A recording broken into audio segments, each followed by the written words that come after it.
Good morning, everyone. In chapter 9, the making of regional culture, the last topic which we discussed here, a closer look, Bengal. And the next topic is Pirs and temples. Pir.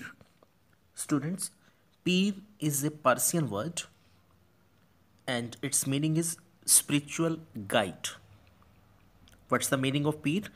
A spiritual guide. From the 16th century, people began to migrate in large numbers from the less fertile western Bengal to the forested and marshy areas of southeastern Bengal. तो peoples जो थे यहाँ के 16th century में migrate होने लग गए थे वेस्ट बंगाल से साउथ ईस्टर्न बंगाल की side. As they moved eastwards they cleared forest and brought the land under rice cultivation. तो फॉरेस्ट क्लियर किया इन्होंने और वहाँ पर राइस कल्टीवेशन करना शुरू किया. Local communities of fisher folk and shifting cultivators often tribals merge with the new communities of peasants. अब यहाँ के जो पीपल्स थे वो वेस्ट बंगाल की तरफ जा रहे हैं और पीजेंट कम्युनिटीज में मर्ज होने लग गए.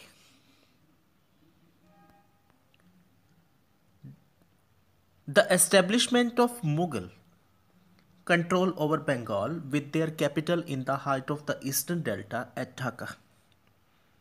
बंगाल के अंदर मुगल कंट्रोल जो है शुरू हुआ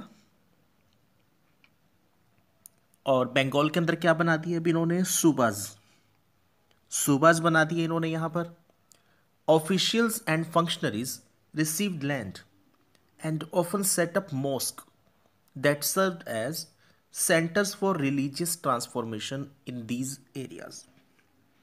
तो मॉस्क एस्टेब्लिश्ड होने लग गए यहां पे. तो जैसे ये लोग आपस में मिलते थे, ये पीपल्स आपस में मिलते हैं तो इनके ट्रेडिशन जो हैं वो भी एक्सचेंज होने शुरू हुए. The early settlers sought some order and assurance in the unstable conditions of the new settlements. अब यहाँ के जो पीपल्स थे वो ऑर्डर एंड एश्योरेंस चाहते थे. तो वो एश्योरेंस क्या चाहते हैं कि उनके साथ कभी भी कुछ रॉन्ग नहीं होगा, गलत नहीं होने वाला. These were provided by community leaders. तो ये एश्योरेंस इनको कहाँ से मिल रहा था? अब कम्युनिटी लीडर्स जो थे who also functioned as teachers and educators and were sometime ascribed by with supernatural powers. तो ये कौन पीपल्स थे? ये लोग कौन थे जो इनको एश्योरेंस कर रहे हैं?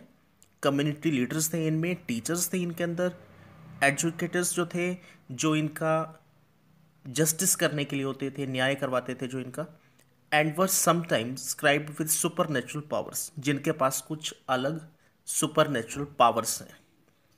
People refer to them with affection and respect as pirs.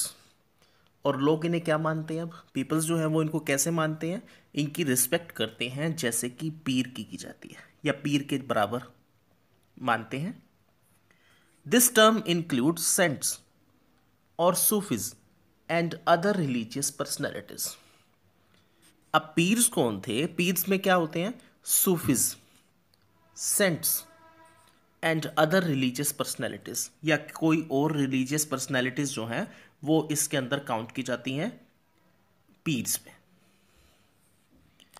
Dairying colonisers and deified soldiers, various Hindu and Buddhist deities and even animistic spirits.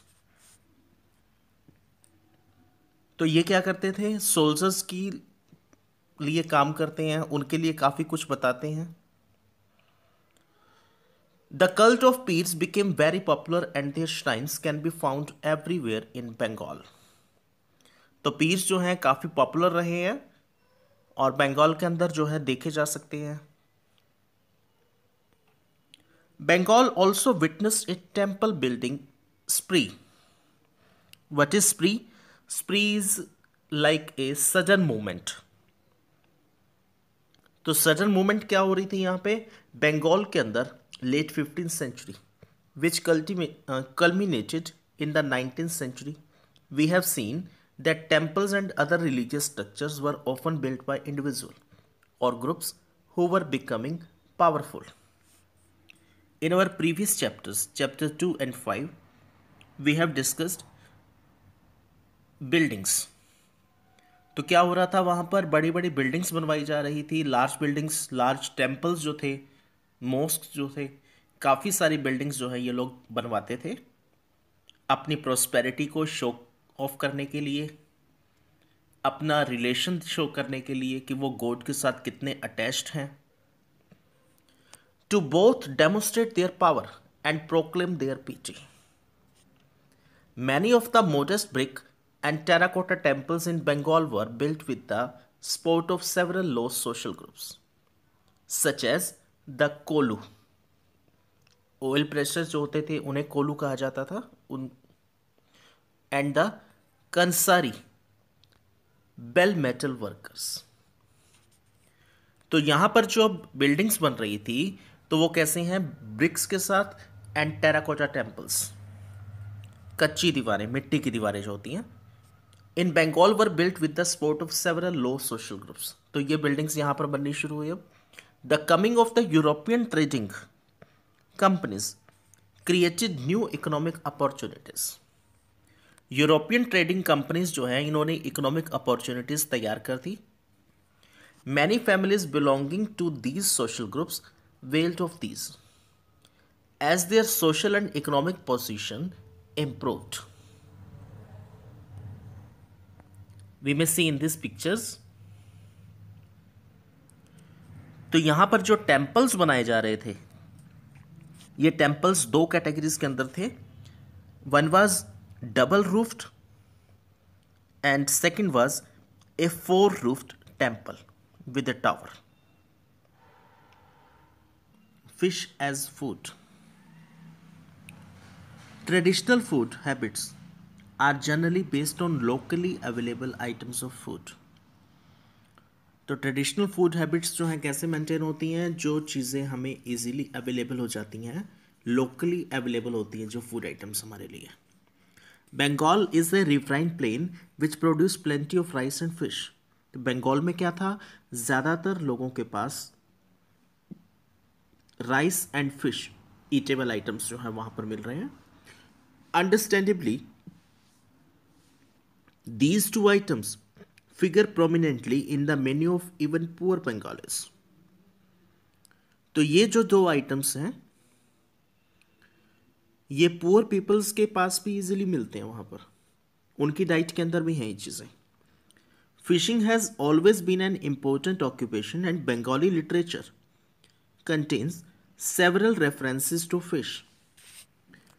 Fishing जो है वहाँ पर इम्पोर्टेंट ऑक्यूपेशन है एंड बंगाली लिटरेचर जो है उसमें काफ़ी कुछ लिखा गया है फिशेस से रिलेटेड होते हुए, काफ़ी सारे रेफरेंसेस उसके अंदर देखने को मिल रहे हैं.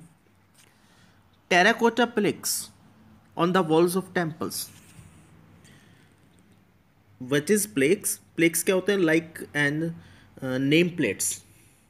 इवन जैसे हम अपने हाउसेस के बाहर, अपने होम्स के बाहर आउटसाइड नेम प्लेट्स लगाते हैं, टेम्पल्स के आउटसाइड में जैसे नेम्स लिखे होते हैं टेम्पल्स के. Terracotta plaques on the walls of temples and viharas, Buddhist monasteries depict scenes of fish being dressed and taken to the market in baskets. तो वहाँ की जो वॉल्स होती थी, उन वॉल्स के ऊपर जो पिक्चर्स बनी हुई हैं, उन पिक्चर्स की जो ड्रेसिंग स्टाइल्स होती थी, जो वैसे दिखाया जाता था, तो वो ड्रेसिंग स्टाइल फिश की शेप से मिलती जुलती होती थी. Brahmins were not allowed to eat non vegetarian food, but the popularity of fish in the local diet made the Brahmanical authorities relax the prohibition for the Bengal Brahmins.